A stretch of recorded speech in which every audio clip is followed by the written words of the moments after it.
ఓం వసుదేవసుతం దేవం కంసచాణూరమర్దనం దేవకీ పరమానందం కృష్ణం వందే జగద్గురుం. ఓం శ్రీ రాధాకృష్ణాభ్యాం నమ. ఓం కృష్ణం వందే జగద్గురుం, అర్జునం వందే జగదేకవీరం. మనకి చాలామందికి ఏమండి, నేను సాఫ్ట్వేర్ ఇంజనీర్గా ఉద్యోగం చేస్తున్నాను, నా ఉద్యోగంలో ఎదుగుదల లేదు, నా ఉద్యోగం లే ఆఫ్ల వల్ల ఊడిపోయిందండి గురుగారు, ఏం చేయాలండి, నాకు కొత్త ఉద్యోగం వస్తుందా రాదా అండి, ఇదొక బాధ. అలాగే కొంతమంది ఏమండి ప్రైవేట్ ఉద్యోగాలు చేస్తున్నామండి ఎన్నో సంవత్సరాల నుంచి, అక్కడ మేము మాకు ఎదుగుదల ఉండట్లేదు. కార్పొరేట్ హాస్పిటల్స్లో చేస్తున్న డాక్టర్స్ మాకు టార్గెట్ 3 కోట్లు అని ఉంటుంది, అన్ని టెస్టులు రాయలేక మేము అక్కడ ఆత్మని చంపుకోలేక ఆ టార్గెట్ పూర్తి చేయలేక మా జాబులు పోయినాయి, మళ్ళీ కొత్త జాబ్ వస్తుందా రాదా, ఇలా అనమాట. అలాగే చాలా మందికి ఏమండి పెళ్ళి అయ్యేదాకా పెళ్ళి అవ్వలేదండి అన్నారండి. పెళ్ళి మాకు 10 ఏళ్ళైనా మాకు చాలా దగ్గరకు వచ్చి పోతున్నాయండి సంబంధాలు. తర్వాత మనకి ఈ మ్యారేజెస్ ఎక్కువ కట్నాలు అడుగుతున్నారండి, ఇట్లా రకరకాలు అడుగుతూ ఉంటారు. సో దీనికి మనకి ఎట్టి పరిస్థితుల్లో మ్యారేజ్ అయిన తర్వాత ఏమో సంతానం పుట్టట్లేదండి. 11 ఏళ్ళు అయిందండి, ఇప్పుడు పుడతారండి పుట్టరండి.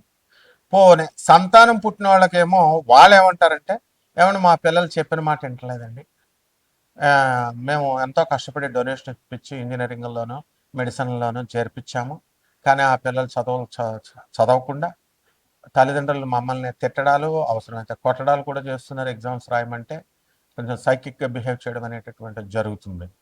ఇలా ఇక భార్యాభర్తలు గొడవల దగ్గరికి వచ్చి, ఏమండి మా భర్త పరస్త్రీ వ్యామోహంలో పడిపోయి అతను మమ్మల్ని పట్టించుకోవడం లేదు, ఆడ కుటుంబంలో తిరుగుతున్నాడండి. ఇవన్నీ ఎందుకు వస్తాయండి అంటే మన యొక్క పూర్వజన్మ కర్మలను బట్టి వస్తాయి. దరిద్ర దేవత మనల్ని పట్టుకుంటే వస్తాయి. అంటే మనం ఉద్యోగాలు, మంచి బ్రహ్మాండమైనటువంటి ఐశ్వర్యాలు, వ్యాపారాలు బ్రహ్మాండంగా ఉన్న సమయాల్లో మనం ఎవరికైనా దాన ధర్మాలు చేస్తామా? చెయ్యం. అంటే 10 రూపాయలు చేసేసి నేను దానం చేసేసానండి అని చాలామంది చెప్తారు. అది మామూలు పేదోడు కూడా చేస్తాడు, 10 రూపాయలు 100 రూపాయలు దానాలు. అవి కాదు, ప్రపోర్షనేట్గా చేయాలి, నీ తాహతకు తగ్గట్టుగా చేయాలి. అండ్ ఈ నారో మైండెడ్నెస్ ఉండకూడదు, బ్రాడ్ అవుట్లుక్ ఉండాలి. బ్రాడ్ అవుట్లుక్ ఉన్నప్పుడు నువ్వు చేసేటటువంటిది నీకు సక్సెస్ అవుతుందన్నమాట. అప్పుడు మాత్రమే ఈ యొక్క దరిద్ర దేవత నిన్ను కబళించదు. ఏమండి, జ్యోతిష్కులు చెప్పినటువంటి రెమెడీస్ అన్నీ కూడా మేము చేసేసామండి, చాలామంది దగ్గర చూపించుకున్నాను, వాళ్ళు ఏమైనా మీకు జాబులు ఇస్తారా, లేదా వాళ్ళు చేసేసే రెమెడీస్ ఏమైనా వాళ్ళు ఏమైనా దేవుళ్ళే మీకు ఇలాగా చేసేగానే, యజ్ఞం చేసేగానే వాళ్ళు ఏమైనా విశ్వామిత్ర మహర్షులా వశిష్ఠ మహర్షులా ఇలా హోమాలు చేసేగానే మీకు సక్సెస్ అయిపోవడానికి? వాళ్ళకే దిక్కు దివాణం లేదు, మీకేం చేస్తారు? అండ్ ఏం చెప్తారు, అన్ని యజ్ఞాలతో 5వ క్లాస్ కూడా చదవలేదు అప్పుడు అందులో. స్వామీజీల ముసుగులో ఉంటారు, 5వ క్లాసులో కూడా చదవలేదు. పాండిత్యం మాత్రం ఓ పెద్ద కబుర్లు చెప్తారు. యజ్ఞాలు చేసేస్తున్నాం, కోరికలతో వచ్చేస్తున్నారు టెంపుల్స్కి, యజ్ఞాలు కలియుగంలో సక్సెస్ అయిపోతాయి, అందువల్ల హోమాలు చేసేస్తే అయిపోతాయి. ఇలా మనకి చేయడం వల్ల మనకి ఈ యొక్క కర్మలు అనేటటువంటివి ఎక్కువగా పోగుపడడం వల్ల మనం, అందుకనే కామ క్రోధ లోభ మోహ మద మాత్సర్యాలు అన్నారు, లోభం ఉండకూడదన్నారు. మనం లోభాన్ని చూపించడం వల్ల, పిసనార్తనాలు చూపించడం వల్ల, దాన ధర్మాలు చేయకపోవడం వల్ల సాధువులకి, అనాథలకి, తర్వాత ఈ యొక్క సాధు అనాథలు, వికలాంగులు, తర్వాత మనం పేదవారికి, వీళ్ళకి సేవ చేయకపోవడం వల్ల వస్తుంది. ఇప్పుడు చూడండి, ఉదాహరణకి అక్షయ తృతీయ రోజున ఈ వస్తువు కొంటే కోటీశ్వరులు అని పెట్టారనుకోండి, 1,00,000 మంది వస్తారు. అక్షయ తృతీయ రోజున ఈ దానాలు చేయాలంటే 10 మంది కూడా చూడలేదు. అంటే మంచి చెప్తే చూడరు, మీకు కోట్లు వస్తాయి, లక్షలు వస్తాయి, ఎంతమంది మీకు ఇవి వస్తాయి, మిమ్మల్ని ఇంతమంది అమ్మాయిలు అభిమానిస్తారు, మీ వెనక పడతారంటే చూస్తారు. సత్యం ప్రాక్టికాలిటీగా మనం చెప్తే, నేను చెప్తుంటే ఎక్కదు. అండ్ నెక్స్ట్ ఇంకోటి ఏంటంటే, ఇది కోటాను కోట్ల మందికి కామన్ ప్లాట్ఫామ్ మీద చెప్పబడేటటువంటి జ్యోతిష్యం ఇది. ఇది మీ వ్యక్తిగత జాతకాలను బట్టి చూసినప్పుడు తెలుస్తుంది, వరల్డ్ అంతా తెలుసు. నేను ఎట్టి పరిస్థితుల్లో కూడా మేము కమర్షియల్ కాదు, నాన్ కమర్షియల్ అని తెలుసు. మా పేరు చెప్పి వేరే ఛానల్స్లో మా నెంబర్లు ఉన్నటువంటి వాళ్ళు వాళ్ళు వేలాది రూపాయలు ఉపాసనకు కానీ యక్షిని సాధనకు కానీ లేదా వేరే జాతకాలకు కానీ లేదా రెమెడీస్ కానీ అడిగినా మాకు సంబంధం లేదు. అదంతా కూడా ఏంటంటే టైటిల్స్తో కూడా నాకు సంబంధం లేదు. కేవలం మీకు మంచి మార్గాన్ని జగద్గురువుల్ని చూపించడం వరకు నా బాధ్యత.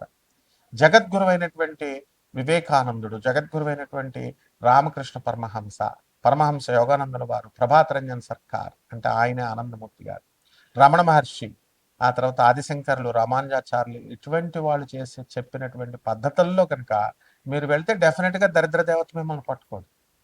మీకు ఏమవుతుందంటే ఇప్పుడు ఈ ఈ యొక్క గ్రహస్థితిని, ఈ రోజు గ్రహస్థితిని మనం తీసుకున్నప్పుడు కుజ, బుద్ధ, శని వక్రించి మీనరాశుల్లో ఉన్నారు. ఆ తర్వాత కుజుడు మనకి మా 19వ తేదీ ఏప్రిల్ నెలన మనకి శుక్రుడు వృషభ రాశిలోకి వెళ్తున్నాడు. కుజుడు 2/4/2026 సంవత్సరం నుంచి మనకి ఈ యొక్క మేషరాశిలోకి మీనరాశిలోకి ఎంటర్ అవుతున్నాడు. తర్వాత మేషరాశిలోకి 11 మే 2026 సంవత్సరంలో మనకి మేషరాశిలోకి వస్తున్నాడు. అక్కడి నుంచి మీకు ఏమవుతుందంటే ఈ మేషరాశిలోకి వచ్చిన తర్వాత కొంచెం కష్టాలు తగ్గుతాయి. అంతవరకు కూడా ఇప్పుడు మిమ్మల్ని దరిద్ర దేవత పీడిస్తుంది అన్ని రాశుల వారిని. దీని నుంచి మనం తప్పించుకోవాలంటే ఏమంటే రెమెడీస్ చెప్పండి గురువుగారు అని చాలా మంది అడుగుతారు. అంటే నువ్వు కూర్చొని నువ్వు పసుపు కుంకాలు వేసేసి దీపాలు పెట్టేసి అగరబత్తులు పెట్టేసి నేను సాధన చేసేస్తున్నా, నేను ఉపాసన చేసేస్తున్నా అంటారు.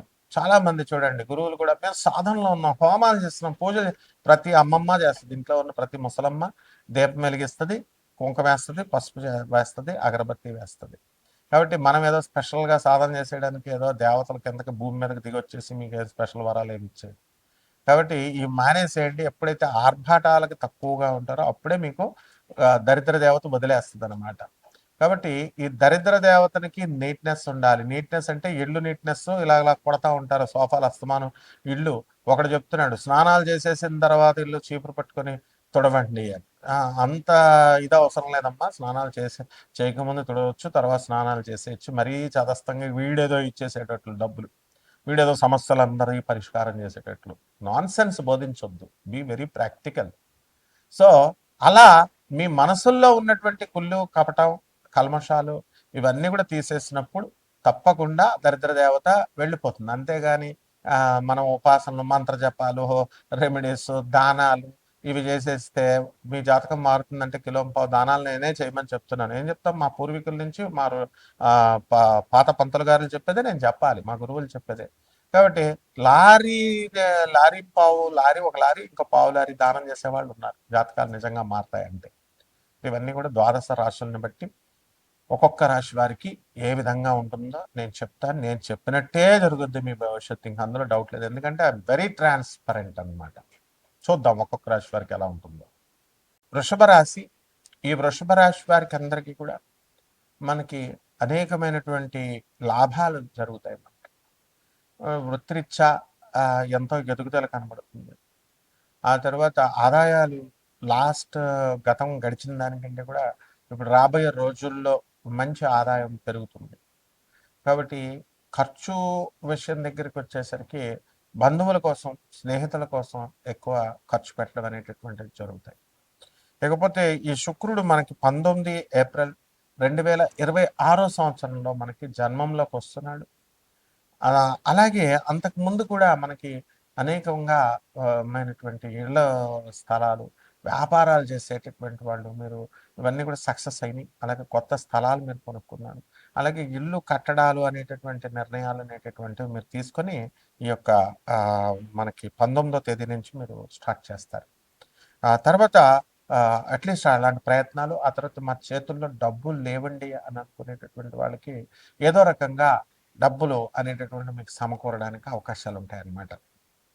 అలాగే ఈ యొక్క బుధుడు మనకి 15 మే 2026 సంవత్సరం నుంచి జన్మరాశిలోకి వస్తున్నాడు. కాబట్టి అప్పుడు శుక్ర బుధులు ఇద్దరు కూడా అనేక రకాలైనటువంటి వ్యాపారాలు, ఎక్స్పోర్ట్స్ ఇంపోర్ట్స్ విషయాల్లో, బట్టల్లో, గార్మెంట్స్ రూపంలో, హోటల్లో, హాస్టల్స్ రన్ చేసేటటువంటి వాళ్ళకి అధిక ఆదాయాలు కలిగిస్తాడు. అదేవిధంగా అందరూ కూడా పుష్టిగా ఉండడము, మృష్టాన్న భోజనాలు, కొత్త కొత్త వస్త్రాలు కొనుక్కోవడము ఇలాంటివన్నీ కూడా చేస్తారనమాట.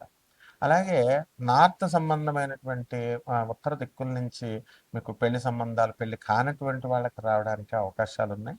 అలాగే ఈ యొక్క విద్యార్థులను మనం తీసుకున్నప్పుడు, ఈ విద్యార్థులు కూడా చదువు విషయంలో మరి గురుడు మిథున రాశిలో ఉన్నటువంటి కారణంగా మీకు విద్యార్థులు కూడా బ్రహ్మాండంగా చదవడము, మంచి మార్కులు రావడము, ఇంటర్వ్యూల్లో మీరు సెలెక్ట్ అవ్వడము ఇలాంటివన్నీ కూడా జరుగుతాయి. కాబట్టి మిలిటరీ, పోలీస్ డిపార్ట్మెంట్లో ఉన్నటువంటి వాళ్ళందరూ కూడా వీళ్ళకి ప్రమోషన్స్ రావడానికి అవకాశాలు అధికంగా ఉన్నాయి. కాబట్టి ఈ రాశి వారికి అందరికీ కూడా మనం చేసుకోవాల్సినటువంటి పరిహారాలు ఏమిటంటే, అర్ధాష్టమ కేతు ఉన్నాడు, దానివల్ల ఎంత చేసినా సరే నిరాశ నిస్పృహ వస్తుంది. ఇప్పుడు ఆల్రెడీ ఒక ఇల్లు కొనుక్కున్నారు మీరు, ఆ ఇంటికి ఈఎంఐలు అవన్నీ కడుతున్నారు, ఒక కారు ఉంది, అన్నీ కూడా ఈఎంఐలు కడుతున్నారు, అయినా సరే దురాశలోకి మిమ్మల్ని తీసుకెళ్తాడు. దురాశలోకి మిమ్మల్ని తీసుకెళ్ళడం ద్వారా గ్రహము రాహువు, మేము మీ చేత కేతువు కష్టాలు అవి కొనేసిన తర్వాత మిగతా వాళ్ళందరూ కూడా బంధువులందరూ మీకు సలహా ఇచ్చేటటువంటి వాళ్ళు, ఈ యొక్క రియల్ ఎస్టేట్ వ్యాపారం చేసేటటువంటి వాళ్ళు రెండోది కూడా తీసుకుంటే బాగుంటుందండి అని మీకు సలహాలు ఇవ్వడం, దాని ప్రకారం మీరు తీసుకోవడం, తర్వాత అవి కట్టలేక మీరంతా కూడా ఇబ్బందులు పాలవ్వడం ఇలా జరుగుతూ ఉంటుంది అనమాట. అందువలన పరిహారాలు ఏం చేసుకోవాలంటే, కేతు జపం చేసుకోవాలా, కేతు స్తోత్రాలు చదవాలా, కేతువుకి కిలోంపావు మినుములను ఆవుపేట రంగు ఉన్నటువంటి వస్త్రాలను ఇచ్చి పేద బ్రాహ్మణులకి సోమవారం నాడు ఉదయం 7 గంటలకు దానం చేసుకోవాలి. అలాగే దశమహావిద్యల్లో ఒకటైనటువంటి ధూమావతి అమ్మవారి యొక్క హోమాన్ని మీ ఇళ్లలో చేసుకోవడము, ఆ మంత్ర జపం చేసుకోవడం ద్వారా ఇవన్నీ కూడా దక్షిణాచారంలో చేసుకోవాలి. చాలామంది ప్రలోభ పెడతా ఉంటారు, మీకు మటన్తో చేయాలా, మాంసంతో చేయాలా, రక్తంతో చేస్తే తొందరగా ఫలితాలు వస్తాయి, ఇవన్నీ కూడా రివర్స్ అవుతాయి అవన్నీ కూడా. కాబట్టి జాగ్రత్తగా నేను చెప్పిన పద్ధతుల్లో ఎవరి గురువు వాళ్ళకనమాట. అందువల్ల జగద్గురువు, మన గురువు జగద్గురువులు దత్తాత్రేయుడు, జగద్గురువు ఆదిశంకర్, ఈ రకంగా దక్షిణాచార పద్ధతుల్లో మీరు చేసుకున్నప్పుడు బ్రహ్మాండమైనటువంటి శుభ ఫలితాలు మీకు దొరుకుతాయి. శుభమస్తు.